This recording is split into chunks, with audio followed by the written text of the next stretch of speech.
Welcome to the Community Warehouse. This is Imran Nanlawala, and I'm here with my esteemed co-host and brother Habib Qadri. Habib, how you doing? Doing well, doing well. We got a unique, I guess, one way to say it, unique guest on today, someone that you're very familiar with. Yes, I am. It is going to be a unique show today. We're going to be, as some of you guys will be looking at the backdrop, you'll see a bunch of shoes and you're like, what is going on? But you will find out. We have different kinds of leaders and special people in the community, and today we are going to showcase one of them. So without further ado, we'd like to bring out Azam Tai, who is I guess what you call a sneakerhead? Yes, sir. Sneakerhead. Also, he works at a school. He's helping the youth, educating the youth, inspiring the youth through his entrepreneurship and his personal endeavors. And Habib, I know you know him much better than I do, so I'll let you introduce him and we go straight into it. All right, we're going to be introducing today Azam Tai, a very famous individual in the sneaker world. I might say he has a PhD in sneakerology. Here's an individual who I've known for more than 18, 19 years. So I've seen him when he started the game as a young individual. So we wanted to go ahead and showcase some of this this individual with some of the things that he has done. But I think hopefully there's a lot of stuff we could learn, right? So it's not just about sneakers, it's about life, it's about investing, it's about this whole process of life and journeying and focusing on your passion and making it maybe a part where you enjoy it as a hobby, but also bring some income in. So we're gonna go ahead and learn some more stuff from this esteemed guest. So Azam, firstly, thank you for allowing us into your the dungeon of, what is it, the sneaker dungeon? Sneaker room, yeah. The sneaker room, okay. And I gotta ask, Secret hideout, no one can know where it is. It's the bat cave. it's got its own oxygen supply. It's got a constant supply of Monster. Yes. Right. Thank you for Monster for providing all of that stuff. So first question I have, and then Habib, you got some good questions lined up, is the first thing that sticks out to me, my brother, is I see a whole bunch of shoes. Yes. I see some WWE belts, WWE merchandise. Very quickly, like, how did we arrive to the Azam that we have now? Like, what is the fascination with wrestling and shoes? So for me, it's wrestling has always been my first love. Like I say, I'm 34 years old. I've been watching wrestling easily 30 years. And I'm talking about Attitude Era. You're talking about Jimmy Superfly Snuka. Like that's where I started. But the crazy thing is, when you get older to a certain point, to make friends that are wrestlers, to make friends who are producers, engineers, music producers at the company that you've been watching for your whole life is crazy. Now you asked like, how do they tie together? You'll see wrestlers wearing Jordans, Nikes, LeBrons, KDs, Kyries to wrestle instead of their old boots. Sneakers are everywhere. Like I always call it the culture. Without the culture, it's not going to be there. You have music, you have fashion, you have art, you have sneakers, and you have sports. That's the culture. So what started this madness? Now, I ain't gonna call it madness, but this love for the sneaker world. As you know, how I was growing, we grew up, right? We grew up in front of you, right? You saw the struggle, right? And a lot of people don't really see that side of me, but until they start talking to me like this, right? Grew up very, like they say, humbled, right? When they say you're humble, trust me. When you go from eating hot Cheeto sandwiches to to ramen noodles, like the hustle is there, right? Me and my brother have always been the guys to hustle, right?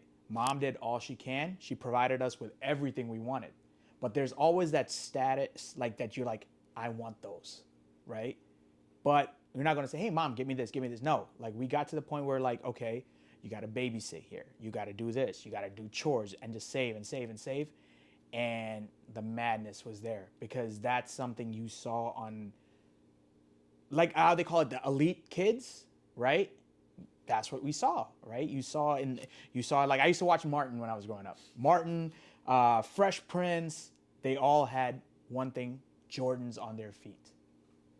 That's what it was. So the hustle was there. Firstly, shout out to Auntie. Obviously, know her much better than I do, but my limited exposure in the last couple of weeks with our basketball camp, mashallah, like a amazing woman, great woman, hard worker, and someone who can actually hold her own in basketball conversations. So anytime you meet someone like that, you gotta give them their props. Oh, for sure. Especially to raise two young boys, by herself. I think, to do a phenomenal job. And, hey, she worked very hard, small salary, but just kind of made the grind and really developed these into two fine young men. And so I think so when you have to be around boys and watch all these basketball games and take them to basketball games or tell them to come out of the playground and come home, you become also, I think she might be the sneaker queen, of the sneaker prince, and then also, just being, how people say soccer mom, a basketball mom, right? Yeah, So. she was at every game my brother played, and I mean, it was more he was the player. I used to just play on the side, like I was more of like, hey, what shoes can I, like what basketball shoes can I wear, but not on the court. He was like, what Jordans am I gonna wear on the court? So that's how it was. They got two different philosophies, right? Sometimes if you don't play good, you just got to look good. So hey. Azam Tai looked good. You gotta look like you can play. Yeah, exactly. That's what I'm saying. You gotta fake it till you make it.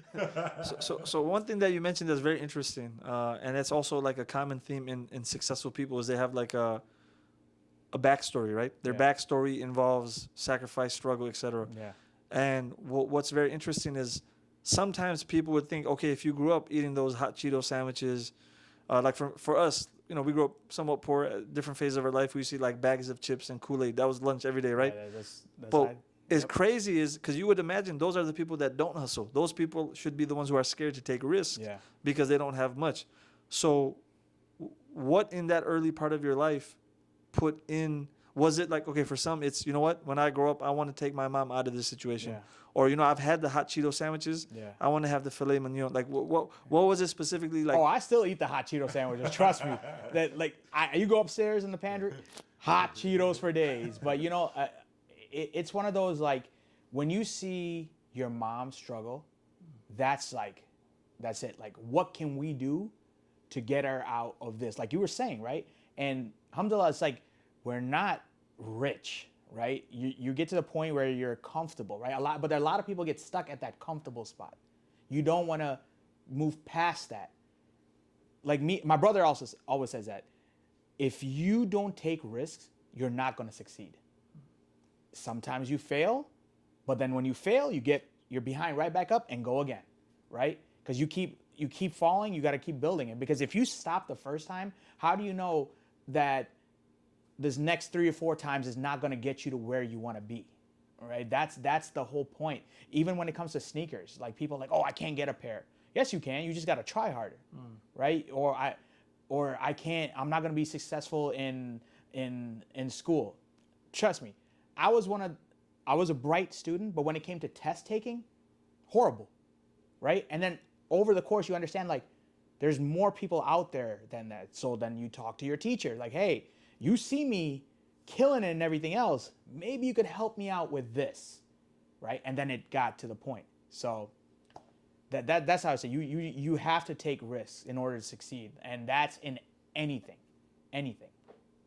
So with the sneaker collection, now, how many sneakers do you have? Like, I mean, I see quite a bit here, or I know you might have another place where you secret hideouts for other storage. But what's your total collection right now? Over 500.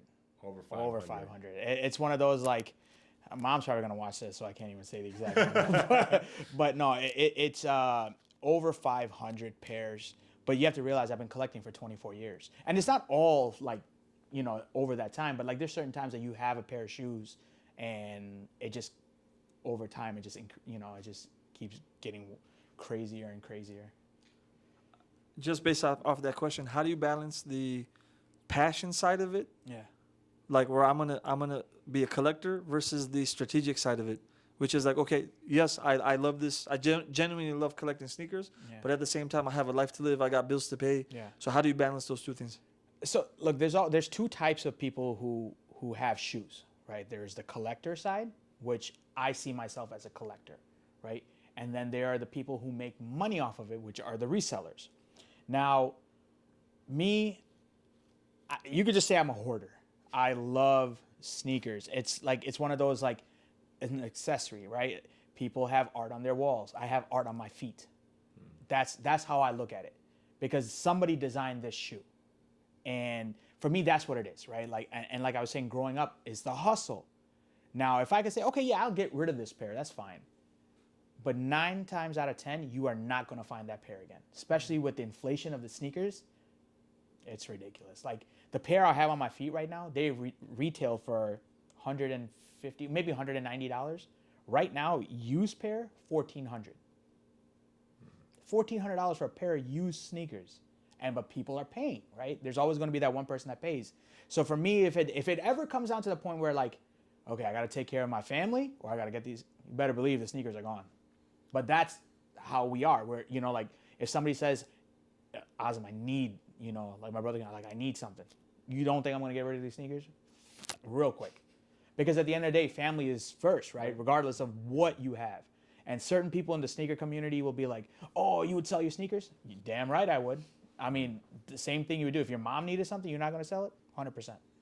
I mean, that's really important to kind of show, you know, I think to the audience, the idea is that, hey, you have a passion and you want to make sure you collect, but at the same time, you realize that there's a family so important. Yeah. And if that means that at a certain time to sacrifice, hey, of your shoes is more important, which is really good to hear. But sometimes you have people who, it might not be shoes, but their business, their hobbies, sometimes they're so engrossed in that they forget their family, right? So I think that's just a good reminder for all the young individuals out there, for all of us, and anyone who's hearing this whole idea of you know, making sure, you know, have, you know, strive for your passion, but putting limits. But we're kind of going into this whole, you know, collectors, Yeah. right? So what are some tips that if someone wanted to get into the sneaker game, you know, both of us maybe want to, for the community warehouse, build up a, you know, a new sneaker game for us, you know, endowment or something, you know, hey, you know, hey, it looks like this is a great college investment or something right here, right? Because I know he's got some shoes up in here for, I mean, what are your highest, what is it, 15, 20,000 right now? I mean, The most expensive shoes in here is probably about 25,000, which was the Back to the Future Back to the mags. Future. Yeah. That's a down payment, brother. I'm telling you, right? So for individuals who are starting in this game, what are some tips that you think are very important for individuals who might not know too much about the shoe game, but they're looking into, especially from the collector side? And I also want to talk to you about the resellers. So let's first focus on the collector side. So collector side, you have to look, again, so if you're collecting, you're not really looking into the value of the shoe. It's more the nostalgia of it, right? There's old school collectors, and then now there's these new school collectors. I feel that, again, being 34, I'm in between. So a few years ago, somebody started calling me the young OG, right? Because I've been collecting for 24 years, and I'm still 34. So you think about it. I've been collecting since I was 10. So I'm in between. Like I've seen it from Nike Talk all the way to Instagram, now all that. So if you're collecting as a collector, you're looking for more of like the OG, like the 85 ones, the Chicago ones. You might not even be in to Jordans. You might be into Adidas. You might be into New Balance. But again, the collector side of it, you're most likely going to be with Nikes and Jordans, right? That's all. 99.9% in my sneaker room is Jordan and Nike. That's it, because that's what I collect. That's what I wear. Now, if you also want to talk about the reseller side, right, Hobbs? Mm-hmm. So the reseller side, this is where it gets a little tricky. There's resellers that are doing it because, you know, they're, you know, want to make a great amount of money, and there's some of them that are just greedy, right? You can be a reseller and help the community out, right? You can help, like, you know what? I might get a pair that only dropped in Canada. Let me just buy a few pairs and then sell it here. But then those guys that are like, oh, I'm going to buy it from Canada and triple the price over here. But again, people are going to buy it. Now, if you're buying as a reseller or getting into the game as a reseller, my opinion is go after the collabs. Anything Travis Scott touches right now is gold. Any shoe he collabs. You can buy a pair of Travis Scott ones that came out the brown colorway with a backward swoosh, dropped for $170. Right now, if you were to go on StockX, on pretty much go any eBay, all of that, you're nothing less than $2,200. Wow. Look at the inflation on that. Stocks can't even give you that much return right away, right? So that's 2,200. And then the low tops retail for 110 or 120, or between 100 and $120. They're reselling for $1,800. So that's what you look for. Look for collabs. But like J Balvin did a Jordan collab. Aleli May is another, and she keeps on dropping. Drake, right? All these collabs are going to make you that money. But that's if you want to go in that direction. Collabs are going to be your best friend. But people also start shying away from like the GRs, which are called general release. A lot of these general releases, that's how you make your more money. You buy them for cheaper and you just keep flipping them. So even if it's a $100 shoe, if it's a general release, you most likely could get it for $60. You sell it for retail, you're still making $40 profit, $50 profit. And think about it, if you have 36 pairs, that's $50 per pair. So you're making money regardless. So far we're learning about, in my opinion, we've learned about like ethical business principles, right? Because he mentioned it's easy to get lost in the game. So he mentioned, how to kind of approach this game ethically. He was talking about collaborations right now. So again, in terms of when I think about leadership, entrepreneurship, these are all very important principles, right? Knowing how to partner, knowing how to collaborate and work with others, inspire others, also being ethical in your dealings. So can you elaborate more on the sneaker culture in terms of people like yourself, people that you interact with? Obviously, don't get yourself in any trouble, but just talk to us about the larger subculture, because a lot of us are not familiar with. I know you travel regular. Before COVID, you were traveling regularly, right? Yeah. I was amazed when I heard that there's like conventions for this kind of stuff. I'm gonna be honest. Might sound a little snobby. I didn't. It's not something I understood, right? Okay. And now you've done a great job at kind of explaining it, the business side of it, the fan side of it. So talk to us about that culture. So the sneaker culture is very entertaining, to put it in a way. There are people who like to troll certain people. There's people that still beef, like quote unquote, get in fights over certain things. Like, you're fighting over leather. Like, you're arguing over the dumbest stuff, right? It's not that serious, but that's how it is, right? It becomes politics, right? Even the sneaker game becomes politics. So the whole culture, again, it goes back. Like, I always look at it. It goes back to the art, the fashion, the music, the sneakers, right? Now, the way you look at it this way, artists are selling more sneakers than athletes. If think about how crazy is that. You went from Michael Jordan, who used to play on the court, right? And I want his shoes. I want to be like Mike. Now, Travis Scott. I want to be like Travis Scott. And you have his Jordan. So that's how the culture is crazy, right? Like, going back to the traveling part, I've been to, I think, pretty much every city. In the last 3-4 years, I've done it. I think I traveled with SneakerCon. I was host of SneakerCon for 2 years, which is the biggest sneaker traveling convention. I revamped their whole interview process. So when people talk to me, it feels weird because I'm usually the one doing this, right? So I've done that. Now every sneaker event across the country, call me. Hey, I want you here. I want you here. What's your price? Can you do this? Can you make this? I have two right now. There's two. I'm not gonna say their names, but they'll probably see it. But I have two of them trying to get me to go to the same events back to back. Now we're trying to work it out. Like, how am I gonna be here and here back to back in one day? And I hate to say it, but sometimes money talks, right? Especially if I'm away from home.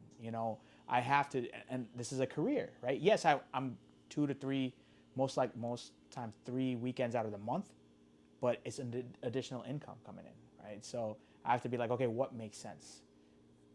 I'm supposed to be at an event next week. I said no. I'm tired. You do trust me, it gets very tiring. So like the whole thing about the sneaker game, it's like, just think about it as an enterprise, right? It's a big company, and all of us are little workers underneath it. That's how it is. Like, it's just being, it's like being puppets. Like, it's crazy to say that, but yeah, you're being a puppet because you have one brand dangling this over here, then you're over here, then you're like, oh, I want to run here. Like, oh, I got something here for you. So I hate to say it, but that's what it is. It's pretty much being like a puppet. So the sneaker culture, right? So but with this, because it becomes so popular, you have conventions, you get sponsors. Yes. Right. So I know you've been. I know. I don't know if you could share some of your Yeah, sponsors, but of course. hey, so it's not just the shoe, but because of the shoes, Yeah. and your knowledge of the shoes and your persona of talking about the shoes and highlighting it at these conventions, you've got some sponsorships. Yeah. So in the last, say, 3 years, right? 3 years where I've really been out and about. Before I was always behind the scenes. I was the one getting people deals, like, doing this. And I'm just like, I can do this myself. I got invited to a sneaker con. All started off at sneaker con. It just blew up. Then people started, like, these brands started seeing, like, oh, okay, yeah, he only has like 2,000 followers, but his presence on stage is massive, right? I could go in front of 10,000 people and rock the house. And the first time that happened, I talked to Habib. I think this was before my first show. I'm like, Habs, I need to ask you. I'm going to be at my first main show. There's going to be 5,000 people there. What do I do not to freak out? And he told me, look straight and this and that. So you could even see it in the first video. Like, I'm kind of nervous and I do what he says. And after that, it's just, and game over, right?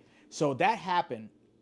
My first major sponsor was Container Store, because they saw my sneakers, and I spent hundreds and hundreds and hundreds of dollars at sneaker, because they were expensive, right?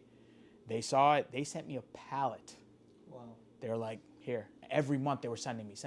So I think in the last 3 years, they've sent me at least 1,000 boxes.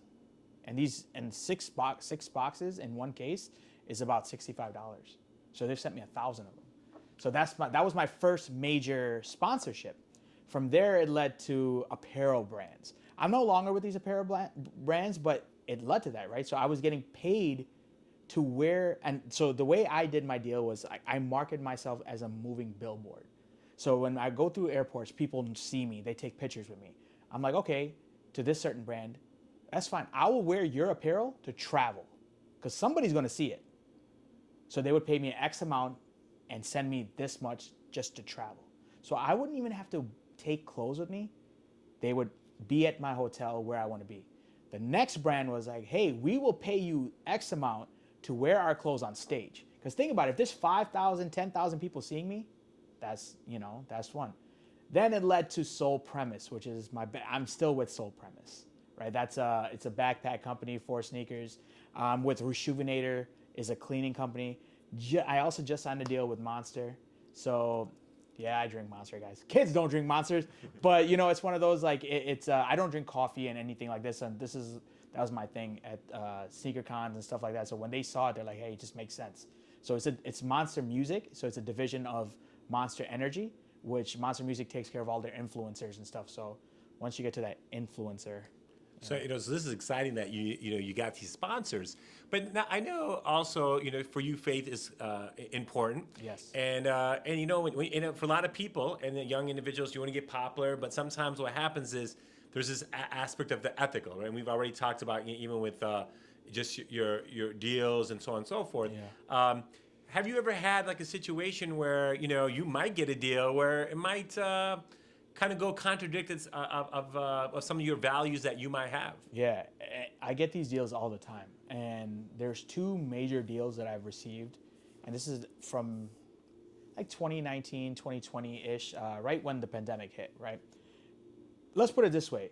When COVID hit, it humbled a lot of people, like heavy, myself included. It humbles you. So it's one of those, like I said, I get deals all the time. Right, I got 2 deals, and it was 6 figures each. Like, they were up there, and I'll get to the brands. One of them I could tell you the brand. The other one I can't, because it's one of those, But one was a CBD company, right? The CBD company said, "Hey, would you mind, posting this?" And the only stories, they only wanted a story, and story is what? Hey guys, or not even that, just take a picture, put it up for 12 hours, 24 hours, it goes away, right? Anybody would have said, yeah, no problem, let's do it. It's going to disappear. But in my head, I'm like, would I want kids from the school to see me, right? I don't want to see that. Do what I want. How would I feel if Hab's kids saw that, or Habib's kids like saw that? Like, oh, okay, then no. Like, people, and then so when I turned them down, somebody's like, oh, it doesn't have to always do with smoking. CBD is used for blank blank. I understand that's complete. Like, there's bombs and this, but they wanted me for the oils, like smoking oils. I don't smoke. I don't do any of that, right? If I'm around people who smoke, I feel a little weird, so I just leave because I have like a lung, whatever. So that was one. So they were like, hey, we'll pay you X amount, X amount. It got up to the point where I was making 6 figures with them. And I just said, I'm sorry, I can't. That, then like how they say, like, stuff opens out for you. I'm like, okay, past that, Then I got another deal that was from a liquor company, Hennessy. I could say their name. And it got to the point it's well into the 6 figures. Again, 1 story a month, doing this, doing that. But again, I can't, if I don't smoke, I don't drink. Doesn't matter if I, I'm still not going to promote this. Because there's going to be that one person who sees it and they're going to think I do it. Right? And that could destroy my my reputation. Right? Not only with certain brands. Look, now if I had this big liquor company behind me, oh, they'll be like, oh my God, not give them more money, whoever it is. But in my head, I'm just like, no, like working for the school, I'm like, when you're around kids, trust me, when you're around these kids and they look up to you the way you see it, it changes how you see like stuff, right? Because you're in front of these kids, and how would I feel if I see somebody like, oh, coach, I saw this. I'm like, no, I can't do that. So it's 2 6-figure deals. I just turned them down. What's amazing is, like, people are always doing things for the brand, right? Yeah. And it's always about getting that money. How do they say? There's all these phrases now, like don't hurt the bag, or Oh, get the bag. get the bag, right? Yeah. But in recent times, it's a couple stories stick out to me, right? One is Habib, Yeah. the UFC fighter. Yeah. And it's crazy because, we share a common faith, and he's very unapologetic. Yeah. And in our times, that's almost like, no, you don't want to do that. You don't want to be so upfront. Yeah. But I think because of how upfront and clear and how much he holds to his principles and values, you've seen like how it's even elevated his stature even more, right? Yeah. To the extent where like Dana White praises him. Yeah. And why does Dana White praise him? So like Dana White is an individual, like a lot of people call into question his principles, his morals. Yeah. I'm not saying I do that, but that's what he's known Yeah. for. But like Dana White was literally, I saw when Habib's father died, BT, I think the company BT, the British television, whatever, they made a animated video to kind of honor his dad. And I remember Dana White was watching it, and he got like teary-eyed. So it's like, okay, when someone like Dana White is getting teary-eyed because, Habib, his father's legacy, the honor they live by, and then I hear a story like this where, your morals and your principles, they have to dictate the way you move, right? Otherwise, as you mentioned earlier, which I disagree with in a good way, you said, you're almost like puppets to these companies. But I would say you could be a puppet, or you could actually be the puppeteer, right? Yeah. A small puppeteer where you're actually dictating to these companies what your terms are and how you like go along with what they're trying to push. Yeah, and see, and that's one thing with me, and I've learned a lot, right, being around Habib and people that he's introduced me to. Like, you don't say yes to the first deal ever, right? It's if for example, if somebody's flying me out, right, they know what I charge, or they know what I do, or these brands that want to, they'll be like, hey, I need you to post this at this time. No, that's not how I do it. If you want me to promote your brand, we got to do it my way, right? I want to make everything as organic as possible. I don't want to be an infomercial. I want it to be organic, right? So if I'm sitting here and I'm promoting Wallaway, and say you guys had like a cup, that cup will be sitting right here without me even saying anything. And it would be right here. So the viewers are just going to look at me and then be like, what is that? Why is that out of place? Then they're going to look up the Wallaway cup. That's how I do stuff. And I tell these to all these companies, my goal is not to sell your product. My goal is to have people remember your product. That's how I do it.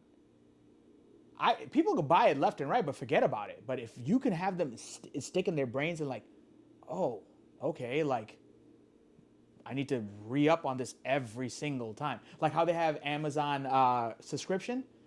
I like to be that person for you. Like, how can I get you to continuously buying into the product? And I'm never going to promote something, again, that I don't believe in. So when I went through so many sneaker cleaning products, I would not promote a brand.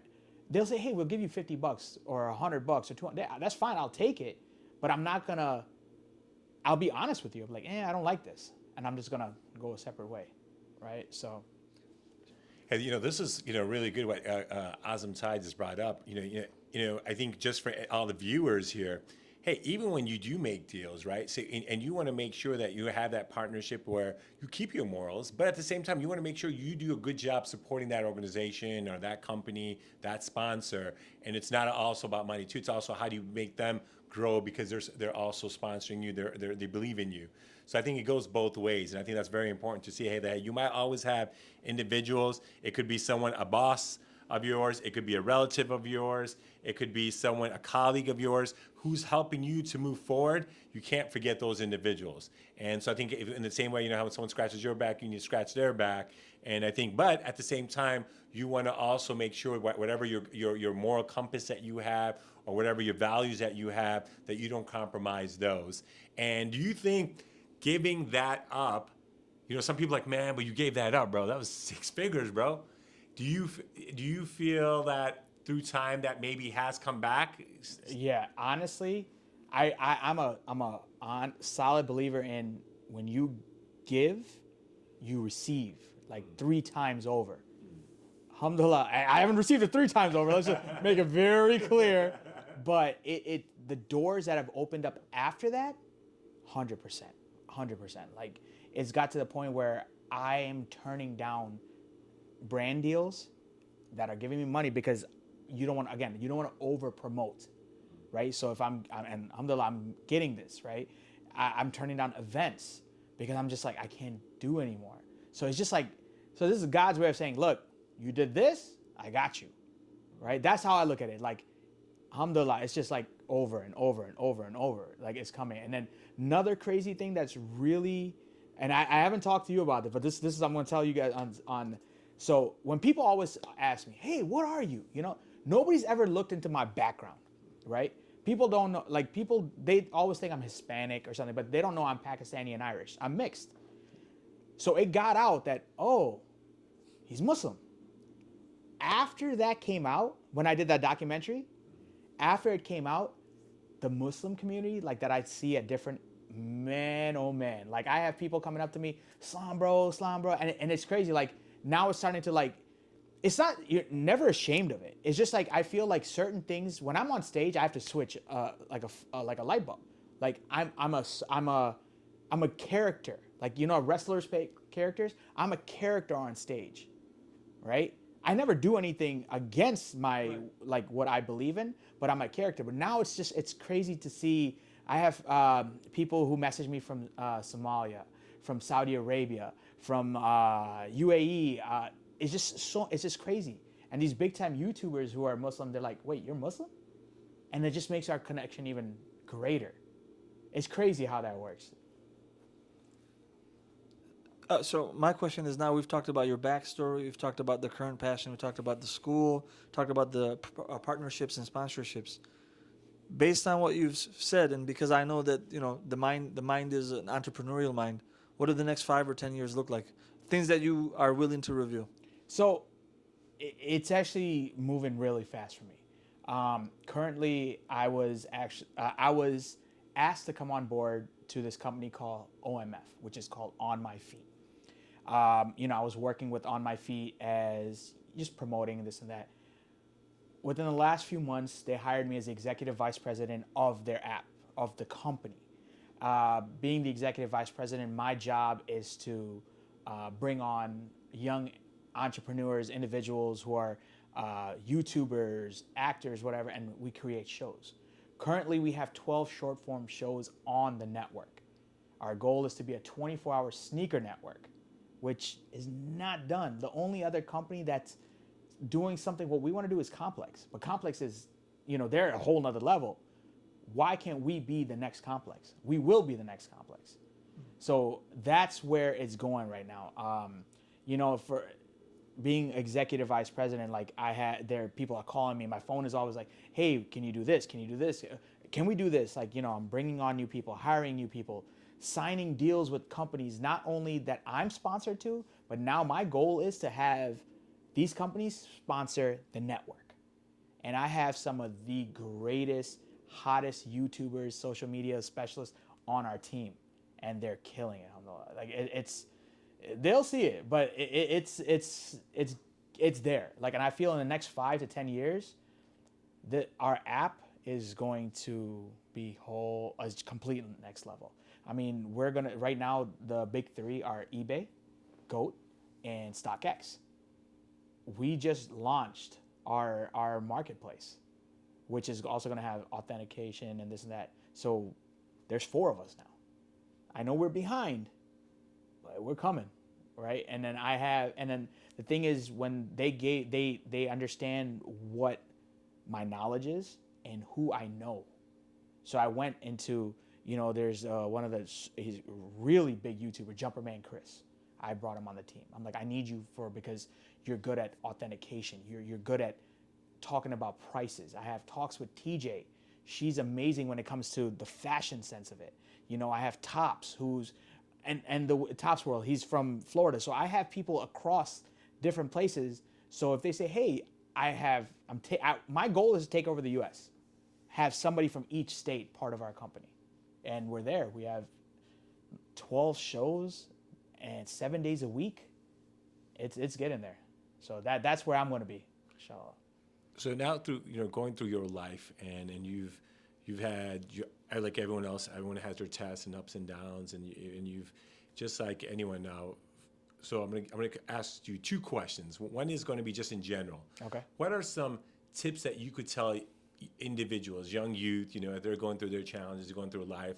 What are some tips that they, you think they could go through or learn from your experience, that you could give them some tips about life?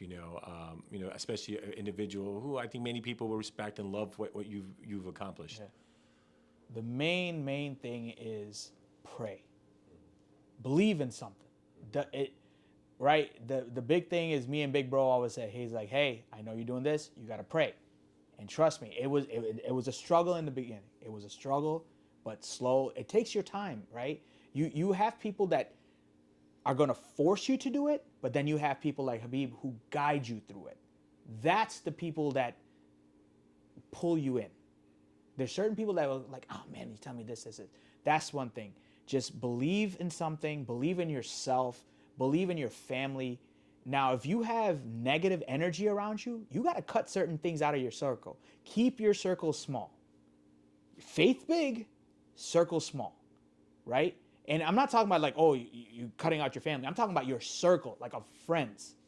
On my hand, I can count 4 people that I've been around for the last 24 years.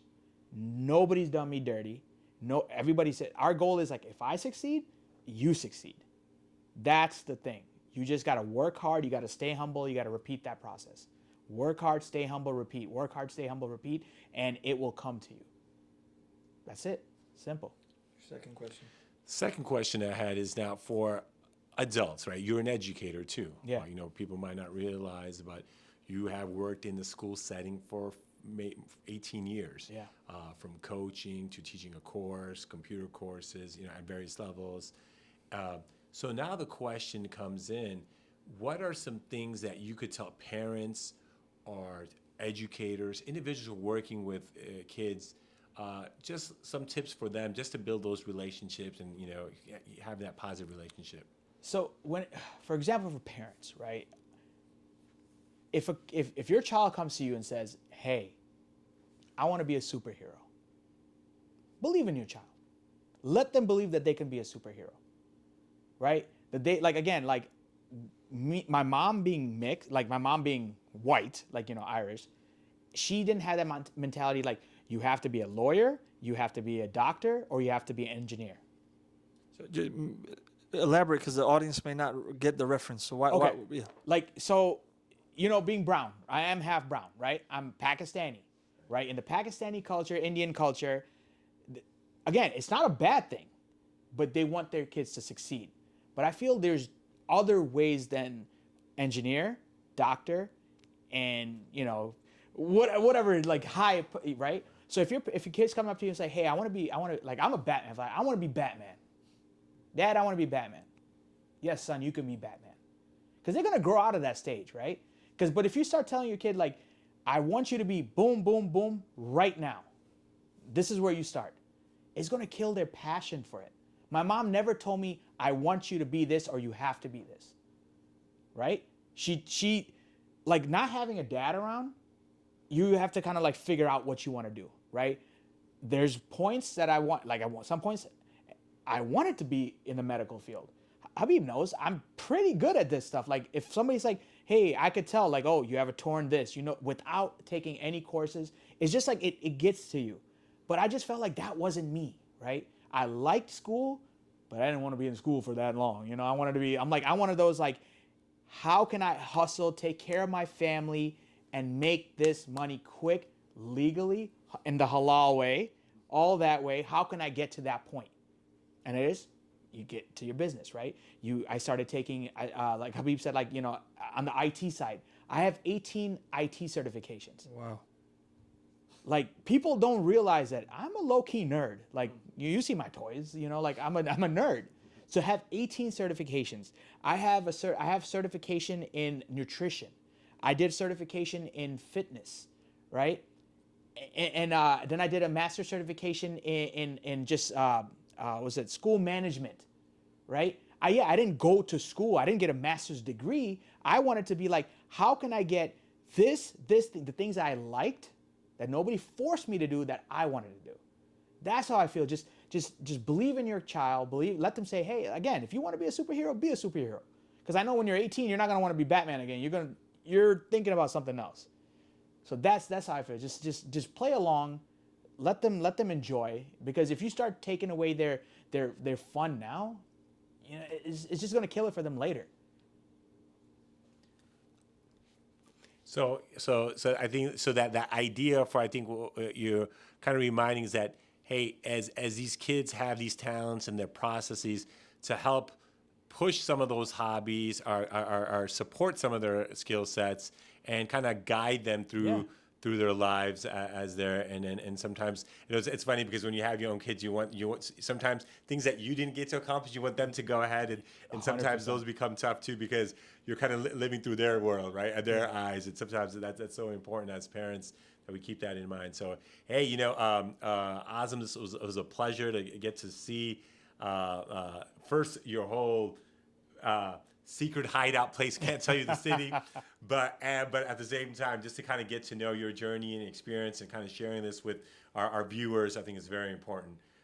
And hopefully there will be so many tidbit things that we could take, you young ones, adults, and all of us entrepreneurs. I mean, there was a little snippets for everybody. Yeah, thanks, man. Thank you for having me. No, our pleasure. So just summary for everybody, high-level summary. We learned about Azam's story. We learned about entrepreneurship, ethical entrepreneurship, partnerships, collaborations, inspiring others, and using struggle and things that people would use as an excuse not to make it, but using that as a fuel to become successful. So thank you for inspiring us, and hopefully we get another tour and another episode out of you soon. You guys are more than welcome anytime. All right, then. Take care. And the reason why he has to keep these shoes on comfortable because, see, sometimes challenges. This is an outside thing, but for some of you guys who might not be hearing this, he's had some major injuries. I mean, he had a cracked back. Yeah. He's had knee issues, surgery. So, look, everyone, I want you to realize all of us will be tested with the health, wealth, our family. Some of us might be tested with few. But always remember, you do your best, God will take care of the rest. All right, players, take care.